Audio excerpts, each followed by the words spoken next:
Ladies and gentlemen, welcome back to another video from the 10-7 MMA show. And I have to say, a video I saw late last night nearly broke my brain. And I could not wait to wake up this morning and start to film this video because I don't know if this is making rounds in the MMA community as it should be. And I also don't know, maybe people have seen it and aren't taking it too seriously, but this is one of the biggest pieces of news I've ever seen. And I actually believe it's legitimate. So let me tell you what I'm talking about first. We're talking about the greatest heavyweight fight of all time that we have fantasized about for so long that we think is looming and there for the taking, yet impossible. I'm talking, of course, about Francis Ngannou versus Jon Jones. This is a fight that we were teased with back when Francis was trying to negotiate and potentially was thinking of re-signing with the UFC. Of course, that was going to be the next fight. It was going to be Francis versus Jon Jones for the heavyweight undisputed title in the UFC, the greatest MMA organization of all time. Unfortunately, things fell through between Francis and Dana White. They weren't able to come to terms, and you know the rest of the story. He then went to the PFL. He's now had, even though he's had 2 losses in boxing, still an illustrious boxing career because one of those losses was kind of a win. People thought he probably beat Tyson Fury, which was insane, and that broke the internet as well. But now we come to this point where he's been out of the UFC. He's had 2 boxing matches. He's had 1 fight in the PFL as well, which was an awesome fight. And we sort of still now said, man, that was the one fight that got away, and that would have been the biggest heavyweight fight of all time, maybe the biggest fight of all time. And that was it. Dana White recently commented on this fight saying that, hey, it just never happened. He said before they tried over and over to meet with Francis. They had many, many dinners with him, but they just never could come to a meeting of the minds. Then recently, Dana White has come out and said, look, at the end of the day, I don't want to do business with Francis Ngannou because I just don't like him. He's not a good guy, which I find hard to believe. But I would understand this standpoint to some extent if it was solely Dana White's company and he could do what he wants and he gets to choose with whom to do business with. And I would somewhat understand that. The thing that was weird about that statement in that press conference is that this is now a publicly traded company. It's under Endeavor.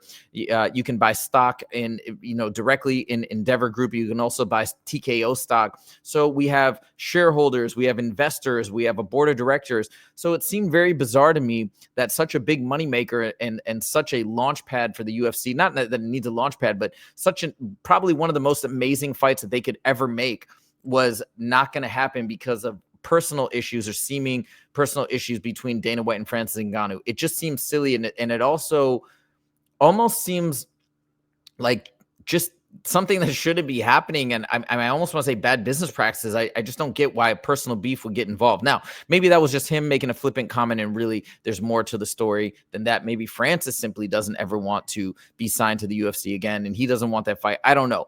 But that did seem bizarre to me, and I don't know if everybody else had that same reaction, but that was strange. But now comes in somebody who might be able to solve this problem, and this should be a solvable problem. Really, at the end of the day, if it really comes down to a personal beef, that's nonsensical, right? From a business standpoint, we should make the right business decision. And Dana White is a huge piece of the puzzle, but he's not the only piece of the puzzle. There are other folks, as I mentioned, the public as well, who are stockholders and shareholders in this company that I think should have a little bit of say in terms of in terms of the general idea of, hey, like, we should do what's best for the shareholders and what's best for the business overall, not let a personal beef get in the way of all this. So anyways, and then you have, not to mention, the fans, and everybody would love this fight so much. So we have a potential savior and a potential hero in somebody named Turki Alsheikh. Now, if you guys aren't familiar with Turki Alsheikh, he has been getting a lot of headlines lately because he is the guy that a lot of people are saying is the savior of boxing. He's a big boxing fan, but he's also a combat sports fan in general, and he resides in Saudi Arabia. So if you guys are unfamiliar with Turki Alsheikh, he's just 1 year younger than me. That's crazy. But he is the chairman of Islamic Solidarity Sports Federation, and used to be the previous owner of the Egyptian club Pyramids. Okay, so he's really, really big into sports. He also has done some really cool things in the film industry. So he recently lifted a 35-year-old ban of cinemas in Saudi Arabia. And what you can see is the combination of what he's doing, and look at this event. It was attended by Jackie Chan, Jean-Claude Van Damme, whatever, right? But what they're trying to do is they're trying to make Riyadh and Saudi in general as a entertainment capital. I think we're seeing a lot of things happening in the UAE, in both Dubai and Abu Dhabi. A lot of fights are happening there, and we're getting more traction, more tourists to those regions. Now Saudi wants to get in the game, and why not? It's the most populated region in the Middle East, and they got a lot of money and a lot of assets. So now they're putting this money behind these efforts to sort of build it up and create this amazing space for not only athletic events, but maybe other entertainment events as well. And he's already done so much. He's made a lot of these fights, namely, I think he was behind Tyson Fury versus Alexander Usyk.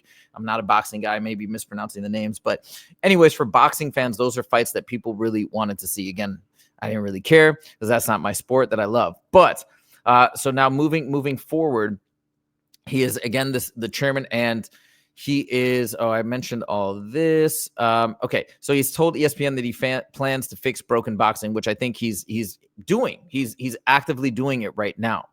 But what you guys may not know is he's also a avid fan of mixed martial arts. And the reason why I want to make this video is, again, because of this interview that I saw yesterday. I'm going to show this to you now. And if you guys have been following along with what he's been doing, I think you're going to be equally as excited as I am. So just take a listen.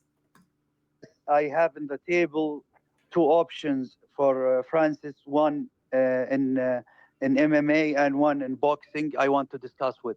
Can I ask you what those options are? The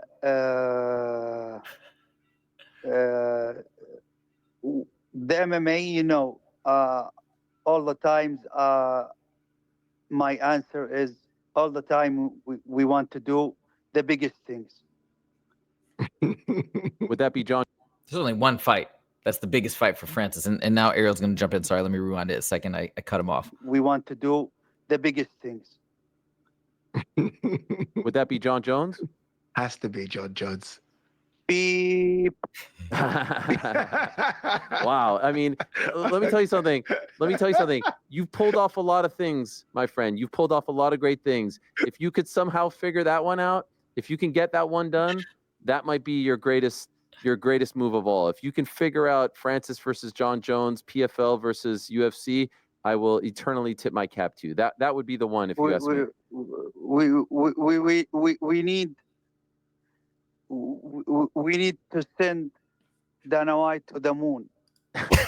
So he says we need to send Dana White to the moon. I actually think they have a good relationship, so I don't think this is like a slanderous comment or something negative towards Dana White. I think, but I guess what he's trying to say is, hey, and this is kind of my point, or this is what my thought process was before.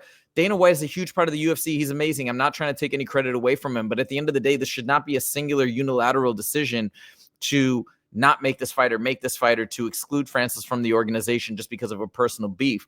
Again, a large business and a large operation, it shouldn't run that way. I mean, maybe you could say for smaller decisions, but for something like this, with this magnitude and this level of buzz and what this could do, not just for fight fans, but for the business as a whole, I mean, it's just ridiculous. It's silly. It's almost, it's almost juvenile, if that's really at the heart of the issue. Again, maybe it's more complicated, but if he believes that there's a chance that he could pull this off, that he could maybe create some sort of a temporary business partnership between the PFL and the UFC, or maybe he could orchestrate some sort of a trade. Think about this. Okay, I'm just spitballing.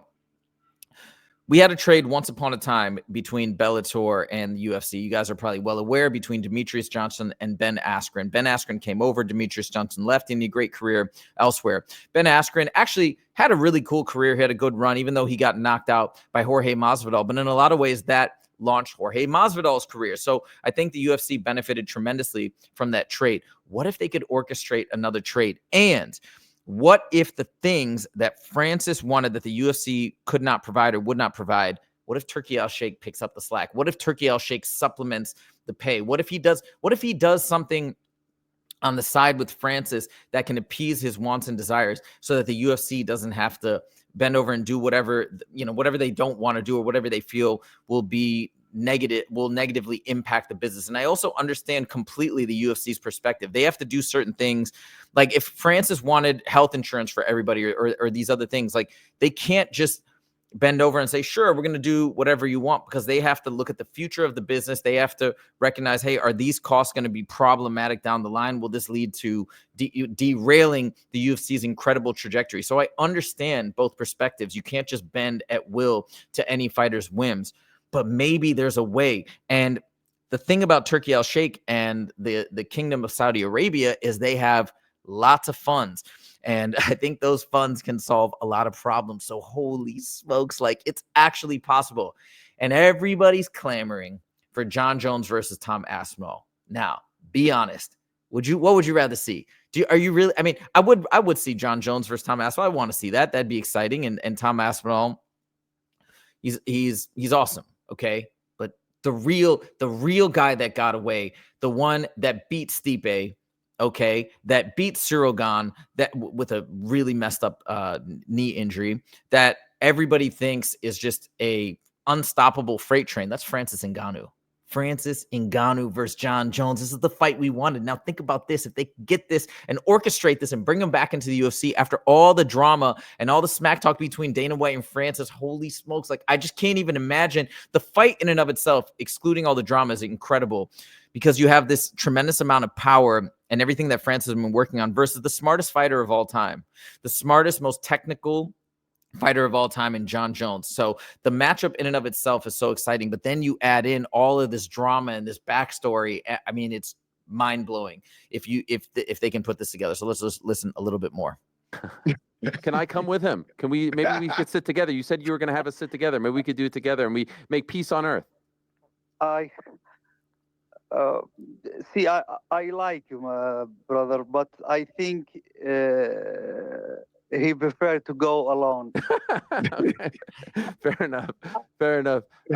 I was going to ask you about Shakur Stevenson. There's a press conference right now. Okay, now they go into boxing. I mean, they really gloss over this very, very quickly. But I heard it last. I mean, he intelligently labeled this Jon Jones versus Francis Ngannou, and for this little short clip, it's actually getting quite a lot of views. So hopefully, people are aware, and maybe this video will make people more aware. But anyways, I just had to share this because I am freaking out, and I'm hoping that this actually does come to fruition. And if it does, holy smokes, we're in for the most incredible treat of all time for MMA fans.